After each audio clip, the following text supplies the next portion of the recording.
Hello guys, কেমন আছেন সবাই? আশা করি ভালো আছেন। সবাইকে জানাই শুভ দুপুর। তো আমি আজকে আপনাদের কি রান্না করছি সেটা শেয়ার করব। তো চলুন, আমি আজকে রান্না করছি দেশি মুরগির মাংস। এখানে আমি আলুটাও দিয়ে দিয়েছি, সাথে টমেটোও দিয়েছি, আর সাথে আছে ছোটো মাছ। তো এখানে টমেটোটাও দিয়েছি, আর এদিকে আমি পেঁয়াজ বাটা, আদা বাটা, রসুন বাটা এগুলো করে নিয়েছি, আর এদিকে পেঁয়াজটাও কেটে নিয়েছি। তো দেখতে থাকুন কীভাবে রান্নাটা করি। তো দেখুন, মাংসের মধ্যে আমি সব মশলা দিয়ে দিয়েছি, তেলটাও দিয়েছি, লবণটাও দিয়ে দিয়েছি। এখন আমি এটা ভালো করে মেখে তারপর বসিয়ে দেব। এদিকে মাছটাও আমি সব মশলা দিয়ে দিয়েছি, এটা আমি এখন ভালো করে মেখে তারপর বসিয়ে দেব।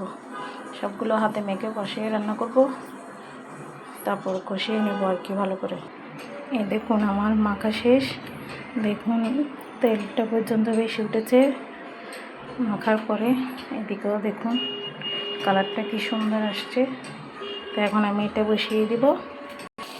তো দেখুন আমার মাংস কষানোটা প্রায় হয়ে গেছে। কালারটা দেখুন কত সুন্দর এসছে। এদিকে আমার মাছটাও হয়ে আসছে। তো আমার মাংস কষানো হয়ে গেছে, আমি জলটা দিয়ে দিয়েছি। এদিকে আমার মাছটাও হয়ে গেছে। আজকের রান্নাগুলো কেমন হয়েছে জানাবেন। একটা লাইক, কমেন্ট, শেয়ার করে পাশে থাকবেন। সবাই ভালো থাকবেন, সুস্থ থাকবেন। আজকের মতো আমার ভিডিওটা এখানে শেষ। টাটা।